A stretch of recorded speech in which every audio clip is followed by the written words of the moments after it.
Hello friends, welcome to Indian study पर आपका स्वागत है। दोस्तों, आज की इस वीडियो में मैं आप लोगों के लिए संविधान की जितनी भी इम्पोर्टेंट अनुसूचियां हैं उनसे संबंधित जो विषय होते हैं उसके बारे में अक्सर एग्जाम में आपके पूछा जाता है।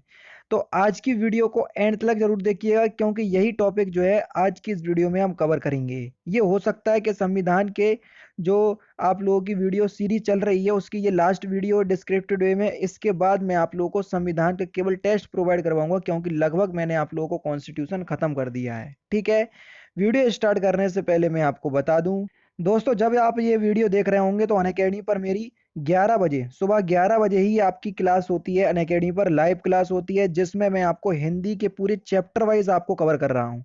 वर्णमाला में पढ़ा चुका, संज्ञा पढ़ा चुका, सर्वनाम पढ़ा चुका, विशेषण पढ़ा चुका, क्रिया पढ़ा चुका। आज पढ़ाऊंगा मैं लिंग।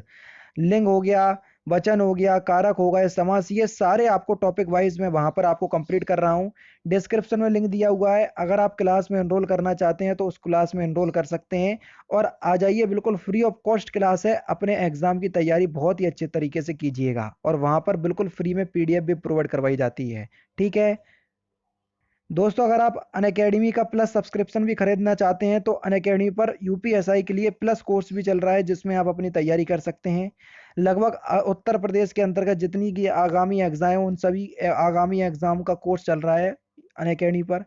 यूपीपीएससी प्रीलिम्स बैच भी आपका 16 मार्च से स्टार्ट हो चुका है। अगर आप इस कोर्स में एनरोल करना चाहते हैं तो डिस्क्रिप्शन में लिंक दिया हुआ है। एनरोल करते समय अपने चैनल का नाम इंडियन स्टडी रेफरल कोड में अप्लाई कीजिएगा तो आपको इंस्टेंट 10% का डिस्काउंट भी प्राप्त हो जाएगा। अब देख लेते हैं पूरा टॉपिक। पहली अनुसूची की तरफ बढ़ते हैं। सबसे पहले तो आप ये जान लीजिए, जब हमारा भारतीय संविधान लागू हुआ था, हमारा कब हुआ था? 26 जनवरी 1950। तब मूल संविधान में जो अनुसूचियों की जो संख्या थी वह थी आपकी 8। अगर आपसे एग्जामिनर पूछे कि मूल संविधान में अनुसूचियों की संख्या कितनी थी, 8 थी। कितनी दोस्तों? 8। मूल संविधान में अनुसूचियों की संख्या थी 8। प्रेजेंट टाइम में ये बढ़कर के कितनी हो गई? 12। तो इन 12 अनुसूचियों के बारे में हम बात करने वाले हैं। पहली अनुसूची की तरफ बढ़ते हैं। चाहे आप पहला अनुच्छेद ले लीजिए, पहला भाग ले लीजिए, या प्रथम अनुसूची ले लीजिए, तीनों के जो विषय हैं बिल्कुल सेम है। भारतीय राज्य संघ शासित प्रदेश का जो उल्लेख है वो प्रथम अनुसूची में है। भारत राज्य और केंद्र शासित प्रदेश का जो उल्लेख है वो किसमें है? प्रथम अनुसूची में। एग्जामिनर क्वेश्चन भी पूछता है, अगर भारत में किसी राज्य में संख्याओं में फेरबदल की जो कोशिश हो रही है या होती है तो किस अनुसूची में सुधार करना पड़ेगा? तो पहली अनुसूची में, जैसा कि अभी हुआ है। क्या हुआ है? 29 राज्य थे, 28 राज्य हो गए, 7 केंद्र शासित प्रदेश हो गए। तो कौन सी अनुसूची में सुधार करना पड़ा होगा? प्रथम अनुसूची में। समझ गए? तो करंट का टॉपिक है, एग्जामिनर ऐसे क्वेश्चंस बना सकता है, आपको पता होना चाहिए। अब दूसरे में आप देख रहे होंगे कि ये इतना बड़ा मुझे याद कैसे होगा, कुछ याद नहीं करने। दूसरे में आपको केवल वेतन याद करने हैं कि दूसरे में केवल आपका वेतन है। अच्छा, किसका वेतन? जो संवैधानिक पद होते हैं। अब संवैधानिक पद कौन कौन से होते हैं वो मैं आपको बताता हूं। संवैधानिक पद की बात करें तो जैसे राष्ट्रपति, प्रधानमंत्री, भारत का मुख्य न्यायाधीश, भारत का न्यायवादी, भारत का महान्यायवादी, निर्वाचन आयोग। तो यहाँ के जो मुख्य वेतन है, जो संवैधानिक पद होते हैं, उनके लिए जो वेतन का वर्णन किया गया है वो दूसरी अनुसूची में किया गया है। पहली अनुसूची में क्या है? भारत राज्य और केंद्र शासित प्रदेश। दूसरी अनुसूची में क्या है? वेतन।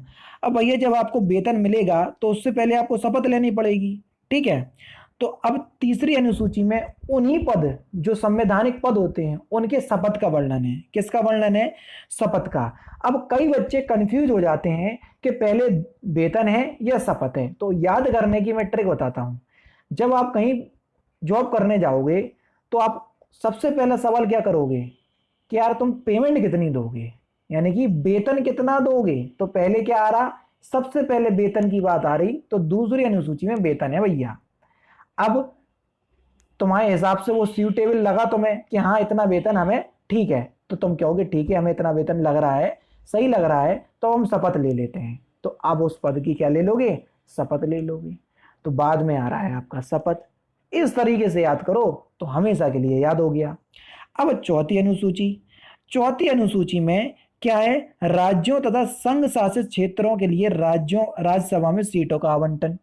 तो चौथी अनुसूची में जो राज्यों और केंद्र शासित जो प्रदेश हैं उनमें राज्यसभा की जो सीटों का जो आवंटन है वो चौथी अनुसूची के हिसाब से किया जाएगा। तो इसका जो वर्णन है वो किस अनुसूची में है? चौथी अनुसूची में है। समझ गए? आसान है ना? आगे बढ़ रहे हैं। पहली, दूसरी, तीसरी, चौथी हो गई। पहली को एक बार फिर रिवाइंड कर रहा हूं मैं। क्या है पहली में? भारत राज्य केंद्र शासित प्रदेश। दूसरी में वेतन। तीसरी में शपथ। चौथी में राज्यसभा और उसकी सीटों का आवंटन। अब पांचवी अनुसूची और छठवीं अनुसूची, इन दोनों को याद करने के लिए मैं आपको बिल्कुल अच्छे से बताता हूं कि दोनों को साथ में याद करना है आपको, पांचवी और छठवीं। पांचवी अनुसूची, अनुसूचित जाति और अनुसूचित जनजाति क्षेत्रों के जो प्रशासन का जो वर्णन है वो पांचवी अनुसूची में है। ये पूरे भारतवर्ष की बात हो रही है। कौन कौन सी? अनुसूचित जाति, अनुसूचित जनजाति के लिए जो विशेष प्रशासन होगा उसके बारे में जो वर्णन है वो पांचवी अनुसूची में है। लेकिन 4 राज्य असम, मेघालय, त्रिपुरा और मिजोरम, ठीक है, असम, मेघालय, त्रिपुरा और मिजोरम, यहां की जो जनजातीय क्षेत्र, केवल जनजातीय क्षेत्रों का जो प्रशासन का जो संबंध है, प्रशासन के लिए जो संबंधी उपबंध है वो छठवीं अनुसूची में है। अभी हाल ही में यूपीएससी में क्वेश्चंस पूछा गया था कि ऐसी कौन सी अनुसूची हैं जिनमें जनजातियों का वर्णन है? पांचवी और छठवीं अनुसूची। समझ गए? तो दोनों में ही आपको पहले में अनुसूचित जाति और जनजाति प्रशासन का नियंत्रण संबंधी उपबंधों का उल्लेख, और छठवीं अनुसूची में है असम, मेघालय, त्रिपुरा और मिजोरम के जनजातीय क्षेत्रों के प्रशासन संबंधी उपबंधों का उल्लेख। याद हो गई? आगे बढ़े या एक बार फिर रिवाइंड करें? चलो, 12 अनुसूची है, आदि को रिवाइंड कर ले रहे। पहले में भारत राज्य केंद्र शासित प्रदेश। दूसरे में क्या है जल्दी बताओ? पहले वेतन लेंगे, फिर तीसरे में शपथ, चौथे में राज्यसभा की सीटें, पांचवें में अनुसूचित जाति जनजाति, उसके बाद छठवीं अनुसूची में असम, मेघालय, मिजोरम और त्रिपुरा के जनजातीय क्षेत्रों के प्रशासन संबंधी उपबंधों का उल्लेख। बताओ समझ में आया कि नहीं आया? नेक्स्ट क्वेश्चन या नेक्स्ट अनुसूची। नेक्स्ट अनुसूची है सातवीं अनुसूची। सातवीं अनुसूची 7 से 7 और 7 से सूचियां। संविधान में 3 प्रकार की सूची हैं। कौन कौन सी? संघ सूची, चलो याद करवा दे रहा हूं मैं, वो भी आपको बताते रहे। संघ सूची, राज्य सूची और समवर्ती सूची, ये 3 ये आपकी सूचियां हैं। तो 7 से 7 और 7 से सूची, तो सूचियों का जो वर्णन है वो सातवीं अनुसूची में है। अच्छा, संघ सूची, राज्य सूची और समवर्ती सूची, इसमें कितने विषय हैं ये एग्जामिनर अक्सर पूछ लेता है। देखो, संविधान में जब बना था तो इसमें 97 विषय थे, लेकिन संघ सूची में प्रेजेंट टाइम में 100 विषय हैं, बढ़ करके कितने हो गए? 100। उसके बाद राज्य सूची में जो विषयों की संख्या थी वो थी 66, लेकिन घट करके हो गई प्रेजेंट टाइम में 61। जो प्रेजेंट में है उसके मतलब जो प्रेजेंट में अभी है तो उसमें मैं गोला बना दे रहा है। समवर्ती सूची में पहले संख्या थी 47, लेकिन प्रेजेंट टाइम में हो गई आपकी 52। तो ये हो गई समवर्ती सूची के विषयों की संख्या। समवर्ती सूची में जो कानून बनाने का जो अधिकार है वो राज्य और केंद्र दोनों को है, लेकिन कभी कभी कानून बनाने में राज्य और केंद्र को के बीच टकराव पैदा हो जाता है, तो उसमें जो प्राथमिकता है जो केंद्र को दी जाती है। तो समझ गए? तो सातवीं अनुसूची भी आपको याद हो गई कि 7 से 7 और 7 से सूचियां, और उन सूचियों में कितने विषय हैं वो भी मैंने आपको बता दिया। आठवीं अनुसूची में मान्यता प्राप्त भारतीय भाषाओं का उल्लेख। कितनी भाषाएं? 22 भाषाएं हैं। तो मान्यता प्राप्त 22 भारतीय भाषाओं का जो उल्लेख मिलेगा वो आपको 8वीं अनुसूची में मिलेगा। तो प्रेजेंट टाइम में भैया, सॉरी, जब मूल संविधान बना था 26 जनवरी 1950 में, तब आपकी जो अनुसूचियों की संख्या थी यहां तक थी, 8वीं अनुसूची तक। अब 9वीं अनुसूची आई। अच्छा, ये कब आई? चलो ये भी मैं आपको बता दे रहा हूं। पहला ही संविधान संशोधन हुआ, पहला संविधान संशोधन 9वीं अनुसूची के रूप में हुआ। कब हुआ? 1951 में हुआ। क्या हुआ? भूमि सुधार अधिनियम का उल्लेख। जी हाँ दोस्तों, भूमि सुधार अधिनियम का जो उल्लेख मिला वो 9वीं अनुसूची में हमको देखने को मिला। समझ रहे? भूमि सुधार अधिनियम, जो भूमि सुधार से संबंधित कानून है, इसकी जो आप अपील है पहले न्यायालय में नहीं कर सकते थे, लेकिन बाद में जो रिपोर्ट आई सुप्रीम कोर्ट ने बोला कि आप कर सकते हैं, न्यायालय में चुनौती दे सकते हैं भूमि सुधार संबंधी उल्लेख से। तो ये 9वीं अनुसूची 1951 के तहत संविधान में जोड़ा गया। अब आई 10वीं अनुसूची। 10वीं अनुसूची जो है, इसका जो संविधान संशोधन था, याद कर लो, 52वां संविधान संशोधन कब हुआ था?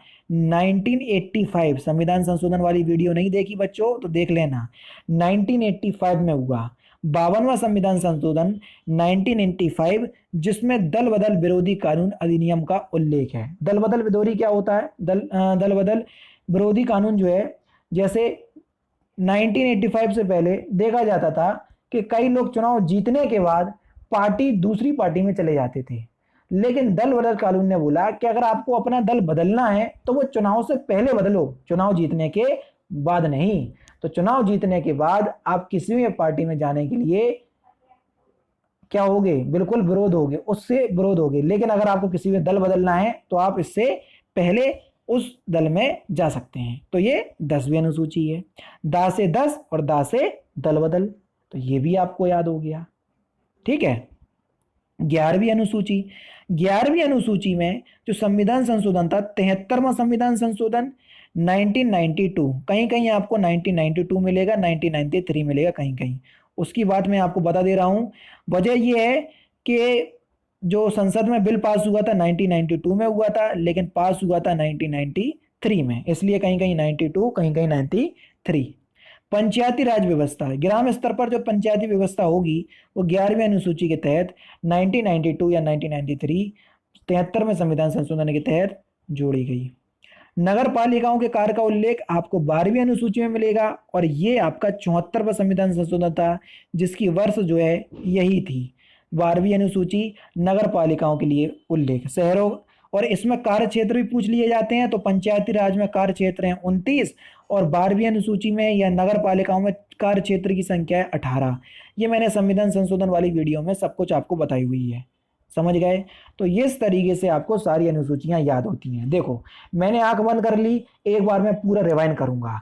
पहली अनुसूची में मैंने आपको बताया भारत राज्य और केंद्र शासित प्रदेश, दूसरी अनुसूची में बताया वेतन, तीसरे में बताया मैंने शपथ, चौथी में बताया मैंने राज्यसभा की सीटों का आवंटन, पांचवी में बताया मैंने अनुसूचित जाति जनजाति, और छठवीं में बताया असम। कौन कौन से राज्य थे जल्दी बताओ? मैंने आपको बताया, असम बताया, मेघालय बताया, त्रिपुरा, मिजोरम, इनकी जनजातीय क्षेत्रों का वर्णन। 7वीं में 7 से 7 और 7 से सूचियां। 8वीं में 22 भाषाएं आपकी। 9वीं में क्या है? भूमि सुधार। 10वीं में दा से 10, दा से दल बदल। 11वीं में पंचायती राज। 12वीं में नगर पालिका। याद हो गई पूरी अनुसूचियां, आपको बिल्कुल क्रिस्टल क्लियर याद हो गई। अब आपको क्या करना है, अपने घर पे कोई भी बुक रखी हो, टॉपिक खोलना अनुसूचियों वाला, एक भी क्वेश्चन से ऐसा ना होगा जो आप उसको ना कर पाए। ठीक है, अगर नहीं कर पाओ तो मुझे कमेंट बॉक्स में बताना, फिर भी मैं आपको बता दूंगा। ठीक है, अब मैं आपसे दोस्तों एक क्वेश्चंस पूछूंगा और उसका आंसर आपको कमेंट बॉक्स में बताना होगा। क्वेश्चंस क्या है? क्वेश्चंस है कि जो अनुसूचियां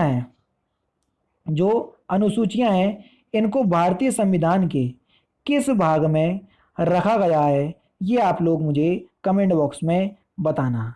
तो दोस्तों फिलहाल की वीडियो में सिर्फ इतना ही। अगर आपको वीडियो पसंद आए तो प्लीज़ दोस्तों वीडियो को लाइक कीजिए, शेयर कीजिए, और साथ ही साथ हमारे चैनल को सब्सक्राइब करना ना भूलें, क्योंकि मैं रोजाना इसी तरह की वीडियोज़ आप लोगों के लिए लाता रहता हूँ। नमस्कार दोस्तों, जय हिंद, जय भारत।